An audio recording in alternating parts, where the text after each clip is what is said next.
Hi there, my name is Catherine, and today I'm going to be showing you how to make the filling for apple pie. Full disclosure, this filling has to sit for a little bit, so I've kind of gone ahead and done some of the work, but I'm going to walk you through each step and show you what you need to know so that you can succeed. To start with, we are using Pink Lady apples for a couple of reasons. They have a really fantastic texture that stands up to baking, so they get soft, but they don't turn to mush. And they also have a very citrusy, apple, bright kind of flavor that comes through in this recipe beautifully. If you can't find Pink Lady, you could substitute Macintosh. In a pinch, you could substitute Granny Smith. Just know that it's gonna be a little tartar, but this is my preference, Pink Lady. So we have 4 pounds, which was about 8 apples, and you start by peeling the apples. I think the fastest way is to use a vegetable peeler and just take off most of the skin. Don't get real persnickety about getting all of it. It just doesn't matter in the end result, but you do want to remove a good deal of the skin from the apples. And then, instead of cutting these and coring them, what I like to do is just cut the apple away from the core like this in 4 pretty large pieces. And so what you have left is the core, which we get rid of and throw away along with our skins. And then of these remaining pieces, we are going to slice them, I would say, well, we're gonna slice them like this, kind of, I don't know, 1/4 inch thickness, and just take your knife, slice them up. This step takes a little bit of time. It's not difficult, but to peel and slice 8 apples, you know, takes longer than 5 minutes. So give yourself maybe 20 minutes to get that done. Allow for that. And see how there's skin here? That's fine. That's not going to be a big deal. You won't even be able to tell it's there. So I did this to all of the apples. I cut them this way. And to this bowl full of apples, I added brown sugar, white sugar, some lemon juice, and I also added our trio of spices, which I want to tell you about. This apple pie is meant to be the apple pie that you want to eat around the holidays. It does have a tiny bit of lemon juice in it just as a thickening, brightening agent. But the real star here are the spices. There is cinnamon, which everybody knows what cinnamon tastes like. That's a natural pairing. There is also allspice, which is a warming spice that just smells like Christmas, smells like Thanksgiving. And then there's a spice called cardamom, ground cardamom. And you may not have, it's a seed that gets ground. You may not have used this before, and you specifically might not have used this in apple pie. It is this wonderful, aromatic kind of, it's difficult to describe, except that when you smell it, particularly in the context of cinnamon, you're like, yes, that's apple pie.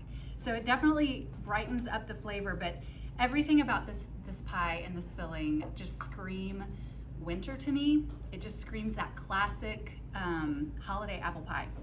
So also in here is a little bit of vanilla. Use the good stuff. And I let this sit. You need to let it sit for a minimum of 1 hour, but you can do it for up to 3 hours. And honestly, if you covered it and refrigerated it, you could let it sit overnight. The point is, what we're trying to do here and what I want to show you is the sugar is going to break down the fruit, and we're going to get this amazing spiced apple juice in the bottom of our bowl. Now, 2 things.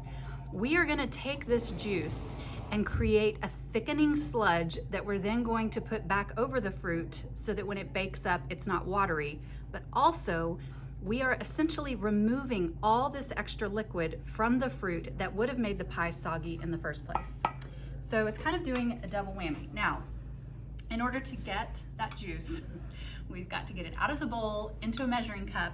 And I really am gonna do my best here to do this without dumping apples everywhere. But essentially, you just need to drain off the juice. You could definitely use a strainer. I'm gonna use my hand and a measuring cup and just slowly let it drain off. I mean, it is beautiful. this thick, brown, cinnamony, spicy apple juice. I mean, it's just so good. Okay, so I got most of it. There might be a little bit left, but it's definitely mostly in there. Okay, and this is what we're looking for, and I wanna make sure you see this. You are gonna need 3/4 of a cup of liquid. If for some reason you drained off the juice and you had way more than 3/4 of a cup, like throw the extra away and just make it 3/4 of a cup. If some reason you did this and you only had like half a cup, then add a little bit of water to create 3/4 of a cup. And here's what we're gonna do. We are gonna use cornstarch and we're gonna mix it with this cinnamony apple juice. And that is going to be our thickener in this pie. So this is cornstarch. It's sometimes sold in a big box, but I found these really great little canisters of it and I'm loving it. And what we're gonna do is I'm gonna add 2 tablespoons of cornstarch to our 3/4 of a cup of spiced apple liquid. And I'm gonna stir it together. And this is gonna create kind of like a thickening sludge that we're gonna cook and bring to a boil. And cornstarch is kind of funny. If you've ever made, my kids call it this kind of like gooey slime where you mix cornstarch with just enough liquid to make it kind of like oozy. Cornstarch is a weird substance, but you do kind of have to like use your spoon to work it in and get rid of all those lumps if you can. If I were to let this sit, the cornstarch would like sink to the bottom and I would have to stir it again. So just know that you might have to like stir for a little bit. Okay, this is looking good. Now over here on my burner, also it smells amazing. In some sort of small skillet or small pot or whatever you've got, you're gonna put this on the heat and we're gonna add this liquid. And what we're trying to do is bring this cornstarch apple mixture up to just a simmer. Anytime you use a thickening agent, whether it's cornstarch or flour, like if you're making a roux, the full potential of that thickening agent is not reached until it comes to a boil. So we could put this in the pie and it would thicken it somehow, but it just wouldn't thicken it fully. So what we're gonna do is just wait patiently and let this come to a little boil, and then we'll know that the cornstarch has reached its full thickening potential. So I'm gonna see where we are. Not yet. Kind of keep it moving because as the bottom heats up, it will start to thicken first. And you don't really run the risk of burning something like this because there's nothing really to burn. It's, you know, a liquid with cornstarch mixed in, but you'll see it start to take on, particularly if you watch the cinnamon, you can kind of see the heat moving throughout the liquid. It's kind of science at work there. Just keep stirring, keep watching it.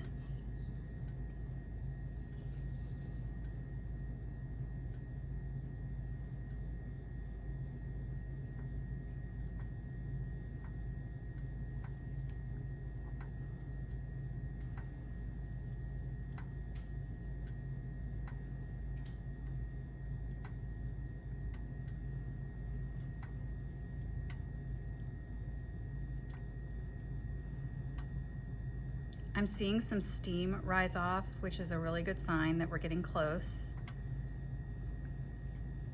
And on your home stove, this might go much faster than this little electric burner.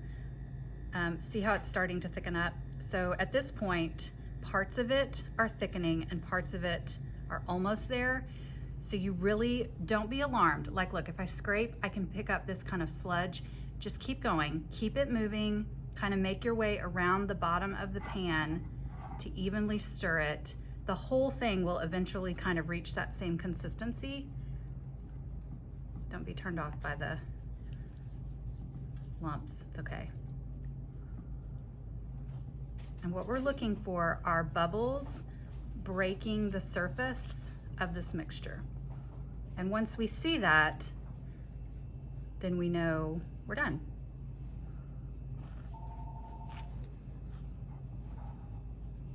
Okay. I'm seeing it. I'm gonna turn my power off. I'm gonna move this over to my board and I'm gonna show you kind of how to finish this. Do you see how thick that is? Like, it's wonderful. That's exactly what we wanna see happen. So what we've created here is kind of like this cinnamon, vanilla, lemon, apple thickening gravy for our pie. And it's really nice. Like, it's really transformed from a liquid into almost kind of a solid consistency, but you want to just keep stirring until it's even in its thickness. And some of this more liquidy part will get incorporated into the thicker part. And this is just a sludge. I know that's not a pretty word, but that's what we're doing here, because pies need something to help them keep their form and to help them keep, well, to stand up when they come out of the oven. And that's what this is gonna do. Okay, so there we are. See how it almost actually looks like gravy. It's very thick, it's very highly flavored, and this is what it looks like when it's done. Now, the next step is to take our apples, which have been sitting here, and just pour this whole thing on top. Keep in mind, this is very hot. It just came off the stove. So don't go in here with your hands. Use a spatula and turn the apples and coat them evenly in that thickened apple juice mixture. And you can even see, like, it's just clinging to all the fruit. It's really glossy. This is what is gonna make this pie have delicious apple flavor without being apple soup. And I'll also tell you, this is what makes it sliceable. You're not gonna slice into this pie and find a mound of applesauce or mush. You're going to slice in and find just these really delicious baked apples. And for the most part, they will shrink a little bit in size, but they're going to kind of maintain their structural integrity. And that's what I love about using this particular variety of apple, is when you bite into it, you still have slices of apple. And this is ready.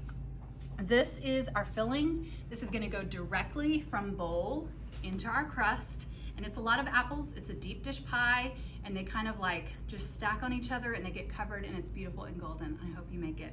And that's it. That's the end of our apple pie filling. Thanks for watching.